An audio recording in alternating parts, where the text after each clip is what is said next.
this week we're going to look at the wind and weather systems. And we talked a little bit about the forecasting just briefly. But the reason there is wind is that the Earth's surface heats unevenly. We saw this in the lab last week. And so when you look at the wind, and there's going to be two major different types of winds, local winds and global winds. And both of those are going to affect the weather systems. So Earth's surface heats unevenly, heats the air unevenly, and air will always move from areas of high pressure to low areas of low pressure. And if the air is warm, it's going to rise, leaving less pressure. We've got a diagram of that we'll do next. But that's exactly what we saw in the lab last week. Which area, the air heated fastest, and then the water or the water or the sand, which one's heats faster? The sand. And the sand was wet, the way the setup was, it ended up the sand got wet. If the sand was dry, would it heat faster or slower than if it was wet? It would heat and cool faster, right? So what's going to happen is you're going to get differences in temperature that are going to cause differences in wind. So the textbook, and this is a really good example, although since we don't live near a large body of water, it's an example that's not especially familiar to us. But if you live near the ocean or near a lake, you would see this daily change in the weather. This is what is called, so winds are always named for where they come from. So a west wind is coming from the west. Winds, I'll show you in just a second. Winds are always named where they're coming from. So here, first of all, just looking at this picture, is this daytime or nighttime? How do you know? Because it's light outside. Great. Okay, this is true. However, which is warmer in this picture, the land or the sea? The land. Okay? So, knowing that the land is warmer, is it daytime or nighttime? Daytime.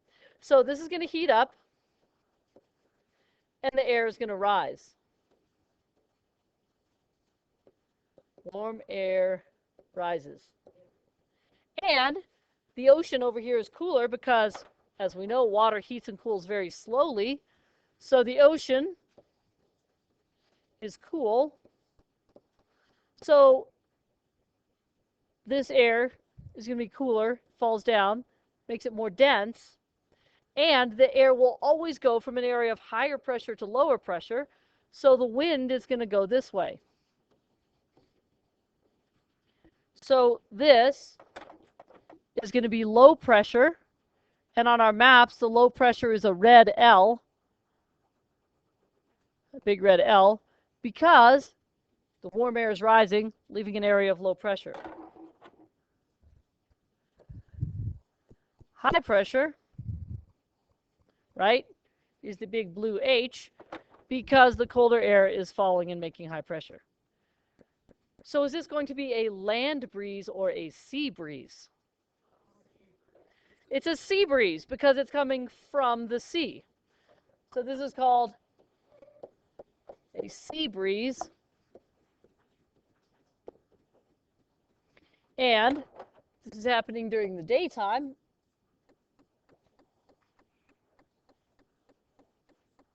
Because the land is heating faster. Okay, so now when the sun sets, what happens? What cools faster? Yes. Yeah, so what's going to cool faster? The land cools faster, right? And the ocean, the lake, the big body of water does not change temperature much at all, right? So see if you can fill in what's happening here. You guys have to fill in the... So the land breeze is when the cold air coming from the land goes out to sea, and then the sea heats up the air because the sea stays the same temperature roughly because water takes a long time to heat up and cool down.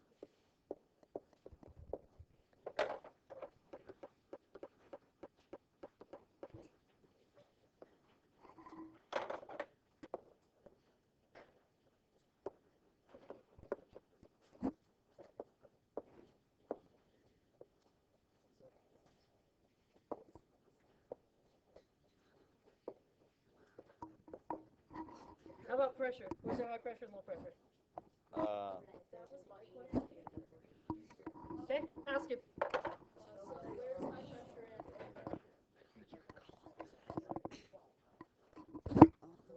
I think Tony has a question. I didn't get yours.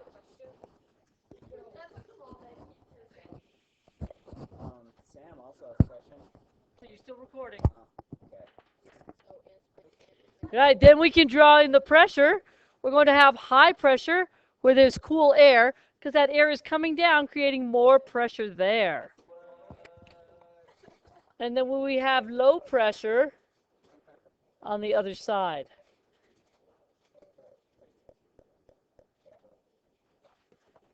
We're going to pause. So the land breeze happens at night.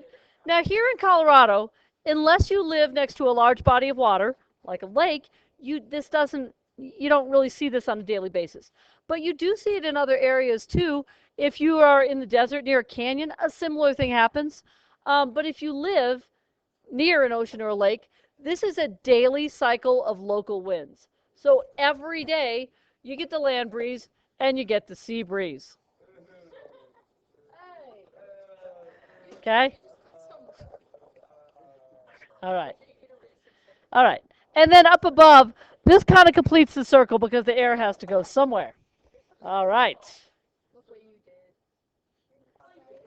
All right. So again, land breeze and sea breeze, you will see this on quizzes and tests. Like many of the other things we've done, you don't have to memorize it, but you should be able to look at the picture and figure it out. In the picture on your quiz, unfortunately, it's not going to be in color, so it's not going to be red and blue. Look at the arrows. Look at the way the weather's going, the wind is going, and you can figure it out. So sea breeze, land breeze, the wind always is named for where it's coming from. Okay, so those are local winds. Here is another example of local winds. And unlike the land breeze, sea breeze, this is a local wind that we are very familiar with. Actually, this one is mostly showing precipitation, but hang on one second. That's okay. We'll do this too. We've got, remember we talked about the weather going from west to east in the United States. That's a global wind pattern. And in Colorado, it's also a local wind pattern. And it's going to affect the precipitation as well. Question?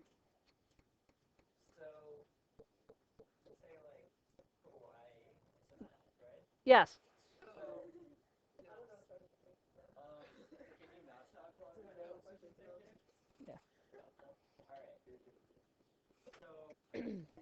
So the question is, what happens somewhere like Hawaii because it's surrounded on all sides by oceans, right? So what's the weather going to be? It depends on the island. It's also a little more tropical, but actually, so nice that you asked that question right now because Hawaii has a lot of this going on.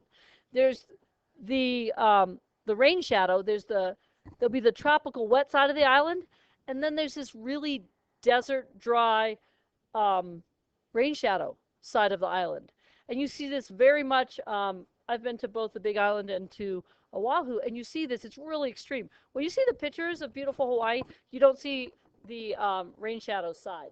So what's happening is you've got the winds moving, and in Colorado, say, this is the west, this is the east, and here in Colorado, this would be the continental divide. And so the winds are coming in this direction.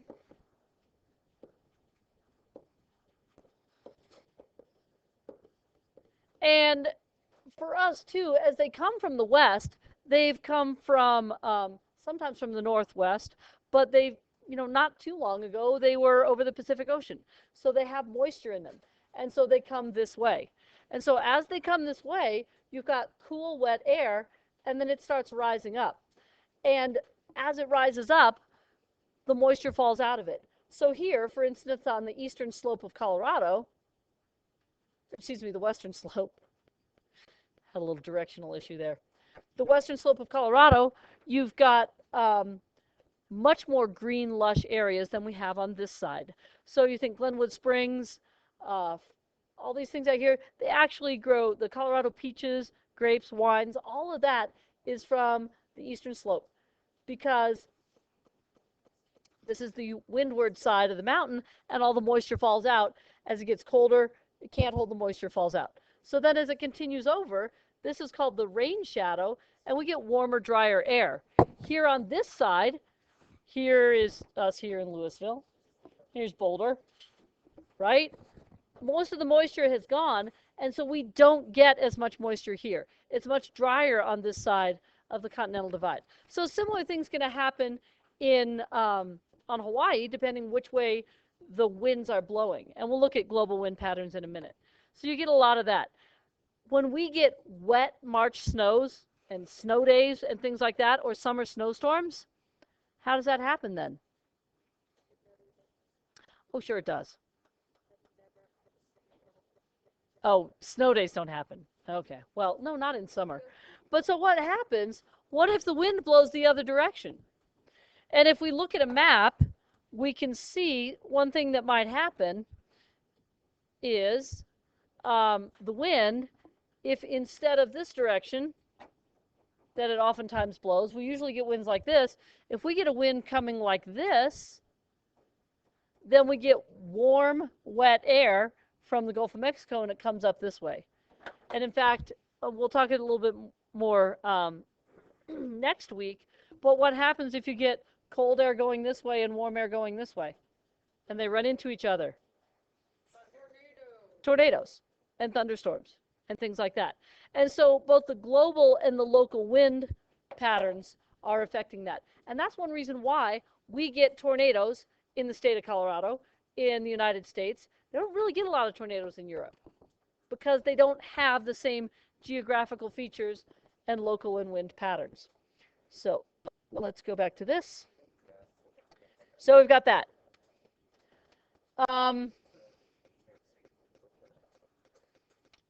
All right. Then we have global wind patterns.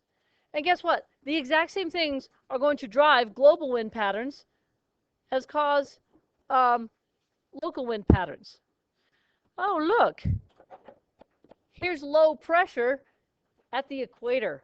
Why is there low pressure at the equator?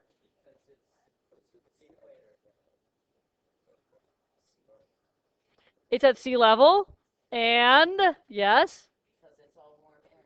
It's all warm air, right? What is the weather like in the tropical equator? Warm. Sunny. Do they have a lot of seasonal changes at the equator? Do they get really direct sunlight at the equator? Yes. So at the equator, you're going to get very direct sunlight, and so you're going to get warm air. This is going to be an area of low pressure. Warm air rises, and generally warmer areas. The poles are the opposite, right?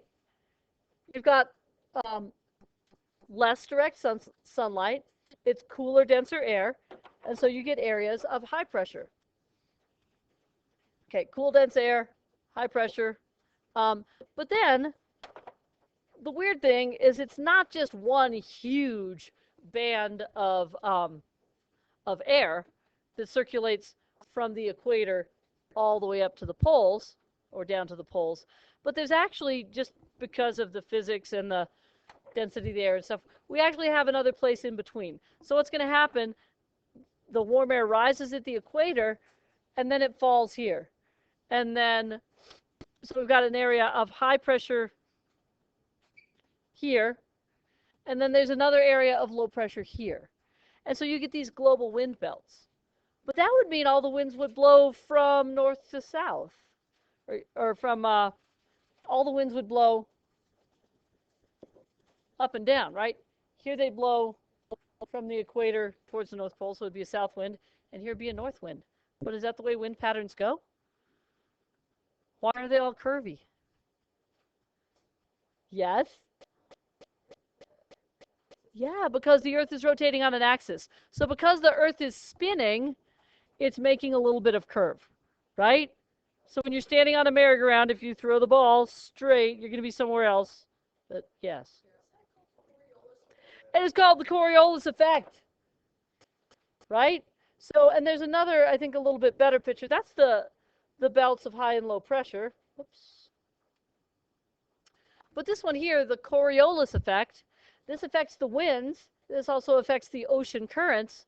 Because of the Coriolis effect, global winds in the northern hemisphere gradually turn towards the right, and in the southern hemisphere gradually turn towards the left. Now,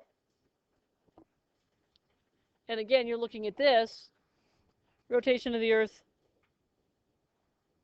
And then these are, if you take all of those things into account, this is also what's going to cause the patterns of, as we have the patterns of hurricanes going in this direction. Hurricanes start over the warm water of the equator and come up, and then they start to bend to the right. They follow the coast up, and then that's the way they move. You've got these different global wind patterns that you read about yesterday that I'll have on a worksheet for you now that the copy machine is working again. But you've got these here, prevailing westerlies, polar easterlies, and all of these. And again, the main thing, I don't care if you memorize all of these, but you need to know the main patterns and what's happening. Okay? Did you read about these yesterday? Yes. Okay. The doldrums are an area of what? It's low pressure. The doldrums are an area where it's very calm. How about this? This is my favorite one, the horse latitudes. Why is it called the horse latitudes? Why is it called the horse latitudes? Boys over here.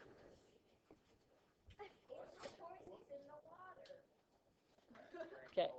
Yes, they're called the horse latitudes because the horses had to be thrown overboard to make the ships lighter.